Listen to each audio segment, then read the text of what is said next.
오늘 주일 예배 오신 여러분들을 주님의 이름으로 환영하고 축복합니다. 오늘은 광복 기념 주일로 우리가 하나님 앞에 예배를 드리는데요.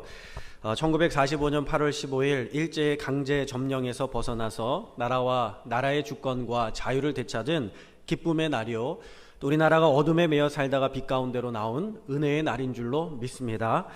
그때 광복이 되지 않았으면 아마 우리나라는 한글도 사라지고 문화도 사라지고 모든 역사와 전통이 다 사라져버리게 되었을 것입니다. 세계 속에 삼성도 없고 또 현대자동차도 없고 BTS도 없고 누군지 아시죠?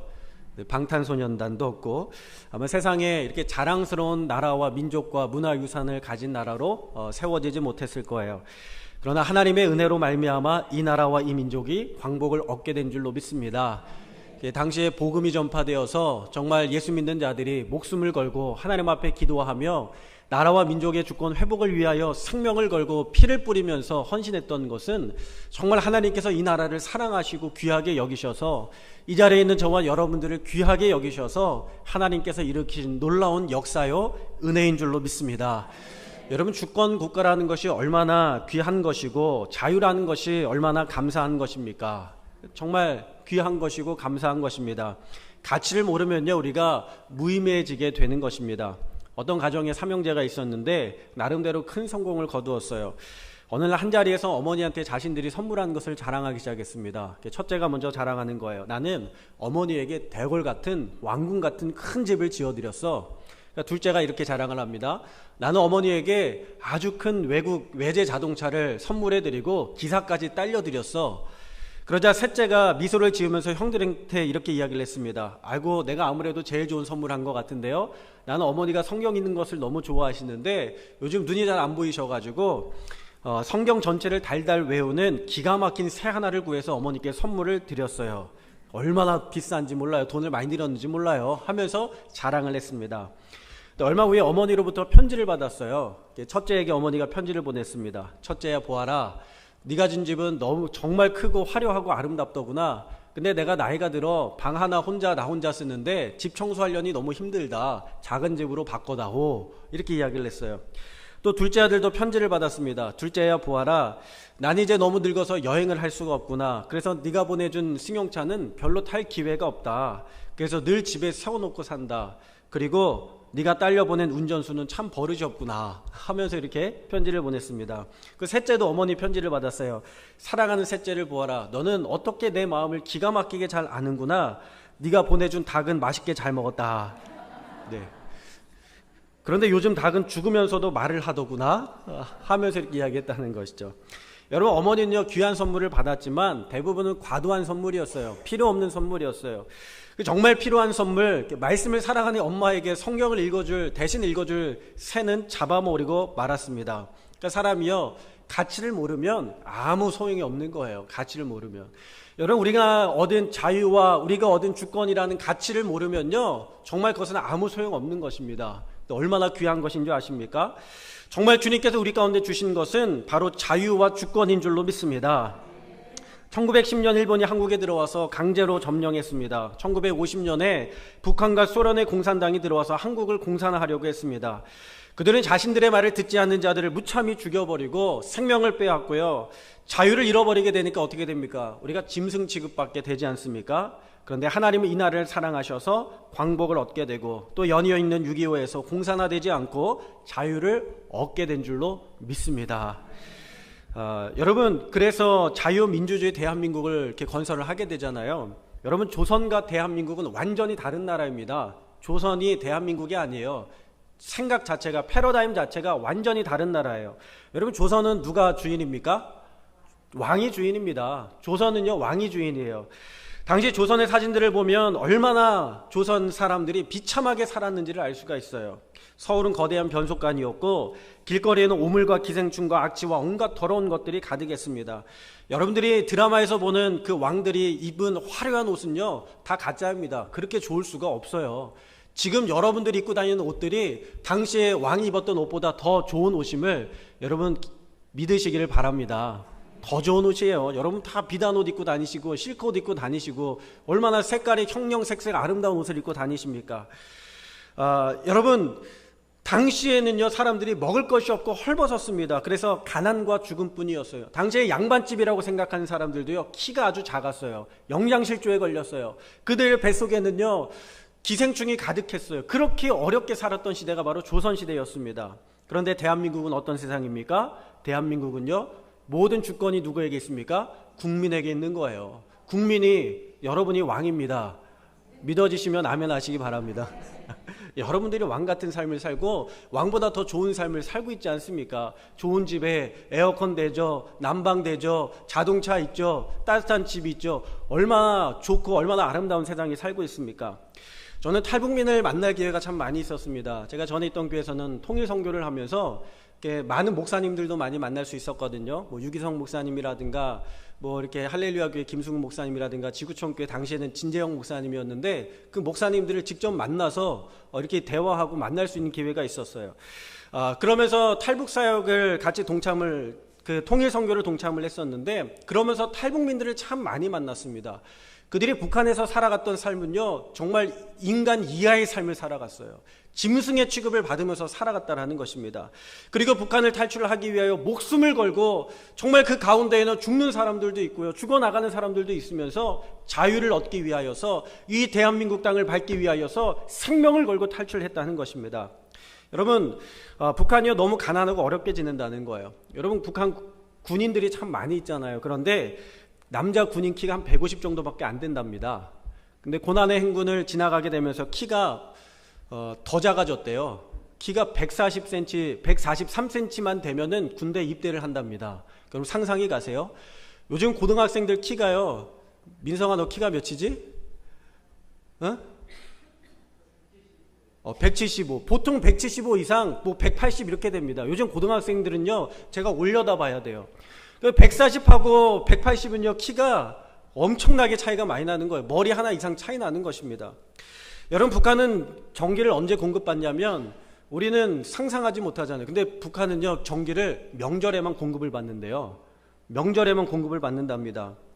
그리고 북한은요, 은행에 돈을 맡기면 나라에서 다 가져간대요. 그래서 땅에다 다 갖다 묻는답니다. 북한 사람들이 한국 드라마를 너무 좋아해서 보면 볼 때마다 뭐가 나오냐면 짜장면이 나오잖아요. 그 시커먼 음식이 뭐냐고, 북한에는 없으니까 시커먼 음식이 뭐냐면 한국에만 오면 그것을 먹어보고 싶어 한다는 겁니다. 어떤 탈북민이 식당에 갔다가 깜짝 놀랐는데, 식당 이름이 뭐냐면, 식당 이름을 보더니 왜 한국 사람들 비린 갈매기살을 먹느냐는 거예요. 비린 갈매기살을 왜 먹느냐는 거예요. 북한 사람들은 고난의 행군 때도 갈매기는 안 먹었대요. 비려서. 간판을 보니까 마포 갈매기. 그 갈매기가 그 갈매기가 아니죠. 네. 조금 더 가다가 더 깜짝 놀라게 됩니다. 간판 이름이요, 할머니 뼈 해장국이에요. 아니, 한국은 배가 고파서 할머니 뼈를 가지고 국을 만든다고? 한국은 배고파서 사람 고기를 먹는다는 소문을 들었는데 사실이었구나 하면서 깜짝 놀라더라는 것입니다. 할머니 복삼집은 할머니를 보쌈해 먹는 집입니까? 아니죠. 탈북민들이 한국에 와서 놀라는 것 중에 하나가 뭐냐면 공항을 보고 놀란대요. 규모가 어마어마해서 보고 놀란다는 겁니다. 여러분, 그리고 또 하나는요, 바닥에 대리석이 깔려있는 것을 보고 깜짝 놀란대요. 왜요? 북한에는 대리석이 없거든요. 어디 가야 있냐면 김일성 주석궁에나 가야 그 대리석이 있는데, 여러분, 한국 사람들은요, 그 대리석을 아무나 일반인들이 막 밟고 다닌다는 것을 보고 깜짝 놀란다는 거예요. 그런데 더 놀라운 것은요, 공항 안에 뭐가 있는지 아세요? 공항 안에 식물원이 있어요. 식물원이 있는 거 보고 또 깜짝 놀란대요. 공항 안에 기차역이 있는 것을 보고 깜짝 놀란대요. 기차가 정시에 도착하는 것을 보고 더 깜짝 놀란대요. 그 공항에 있는 식물원을 보면서 무슨 생각을 하냐면, 야, 저기다가 식물 키우지 말고 야채나 채소를 키우지 왜 식물을 키워서 돈 들이고 물 주고 힘들게 하냐, 먹을 걸 키워야지. 여러분, 북한 사람들은요, 식물을 키우지 않습니다. 왜요? 나 먹을 것도 없는데 무슨 식물한테 물을 주고 먹을 것을 줄 수 있겠습니까? 그러니까 여러분, 북한 사람들이 한국에 와서 느끼는 게 뭐냐면, 조선시대 살다가 21세기로 타임머신을 타고 날아온 것 같다는 그런 느낌을 받는다는 거예요. 또 놀라는 것은 뭐냐면, 공항에 항공사가 많은 것을 보고 깜짝 놀란대요. 북한에 항공사 뭐 있죠? 고려항공 하나 있잖아요. 그것도 책 속에서만 있는 걸로 알고, 비행기는요, 책에서만 본다는 거예요. 왜? 비행기가 지나다니질 않잖아요.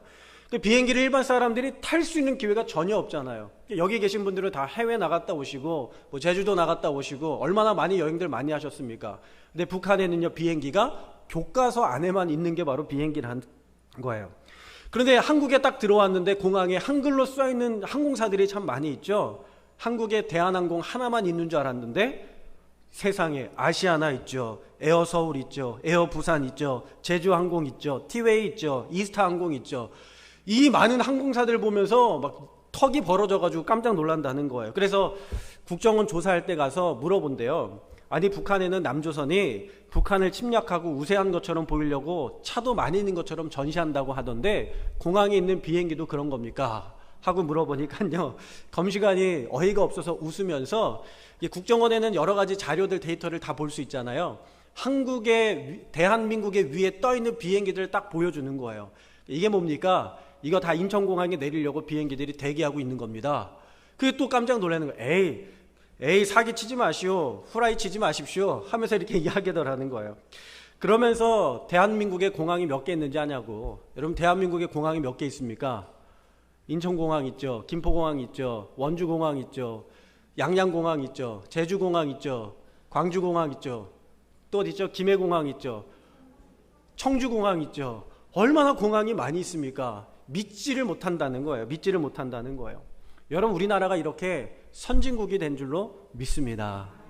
얼마나, 저는 그 이야기를 들을 때마다 너무너무 감사한 거예요. 하나님 너무 감사합니다. 이 나라가 주권을 잃어버리고 자유를 잃어버렸으면 어떻게 되겠습니까? 너무나도 이 대한민국에서 태어나고 이 대한민국에서 살아가는 것이 얼마나 감사한지 그때마다 뭉클해요. 하나님 감사합니다.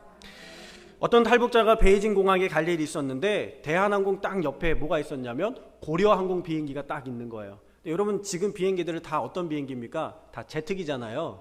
그런데 고려항공에 프로펠러가 딱 달려 있는데 얼마나 초라하고 얼마나 구식인지 비행기 시동을 딱 거는데 우당탕탕탕탕 하고 걸리더라는 거예요.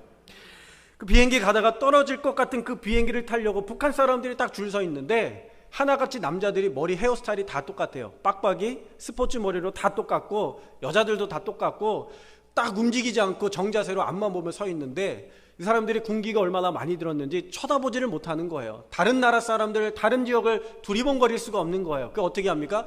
곁눈질로 이렇게 보는 거예요. 그러니까 자유가 없고, 그렇죠, 주권이 없는 나라가 얼마나 어려운가. 그때 이 탈북민이 너무 갑자기 두려워서 저 사람들이 나 잡아가면 어떡하지? 순간 겁이 들어서 움츠러들었다는 거예요. 그러다가 딱 드는 생각이 뭐냐면, 아니지, 내가 대한민국 국민인데 뭐가 무섭냐, 나 한국 사람이다 하고 그들 앞에서 당당해지더라는 것입니다.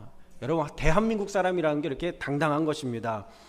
그러면서 줄 서 있는 북한 주민들을 보면서 너무너무 하고 싶은 말이 있었대요. 뭐냐면, 나 대한민국 사는데 나랑 같이 가자. 그 손을 잡고서 데리고 오고 싶었더라는 것입니다. 그러면서 한국에 와서 느끼는 게 뭐냐면, 내가 이렇게 대우받고 살아도 되나? 내가 국정원에 가면 맞을 줄 알았는데, 고문받을 줄 알았는데 인격적으로 대우받으면서 그 하는 것이 너무나도 고맙고 감사하더라는 거예요. 어떻게 이렇게 자격 없는 자를 귀하게 여겨주느냐는 것입니다. 나도 내 인생이 있을 수 있는 사람이구나. 대한민국 와서 사람다움을 느끼고 대접받을 수 있고 존중받을 수 있는 사람이었구나 느끼게 되더라는 거예요. 여러분, 여기 살고 계시니까 아무런 감흥이 없으시잖아요. 저는 그 이야기 들을 때마다 눈물이 나요. 왜 그 사람들, 목숨 걸고 탈출한 사람들, 가족을 잃어버리고 어머니가 수용소에 갇혀가지고 죽고 뭐 정말 먹을 게 없어서 지나다니는 쥐를 잡아먹을 정도로 그렇게 처절한 인생, 사랑하는 아이가 죽어간 가운데 어떻게 해줄 수 없어서 그 아이를 그냥 시체를 거기다 두고 그 시체를 뜯어먹는 것을 보면서 탈출했던 이 어머니들의 이야기를 제가 들었기 때문에 그렇습니다. 직접 들었어요. 얼마나 처절하게 탈출했는지. 여러분, 그렇게 대한민국에 왔는데 얼마나 감사하고 얼마나 그 자유가 기쁘겠습니까? 여러분, 우리나라는 자유, 민주주의, 대한민국 국가인 줄로 믿습니다. 자유를 보장하고 민주를 보장하고 국민들이 주권이 되는 나라인 줄로 믿습니다. 1940년대, 50년대는요, 대한민국보다 북한이 좀 나았어요. 북한이 소련의 원조를 받으면서 배급해 주니까요, 먹을 게 있었어요, 마실 게 있었어요, 집이 있었어요, 배급이 공급받았습니다. 당시에 한국은요 정말 기반도 세우기 어려웠고 기초도 세우기 어렵고 그 혼란스러운 상황 가운데 있어서 굉장히 어려웠습니다. 그래서 많은 사람들이 월북했어요. 북한으로 건너갔습니다. 야, 여기 못 살겠다. 북한으로 가야 되겠다. 저기는 배급도 해주고 먹을 것도 주는데 북한으로 건너가야 되겠다 생각을 하고요. 북한으로 건너간 사람들이 참 많이 있습니다. 당시에는 북한에 교회도 있었거든요. 그런데 어떻게 됩니까? 점점 시간이 지나가면서 교회 다니는 사람들, 예수 믿는 사람들 교회부터 다 문 닫았습니다. 다 말살시켰어요.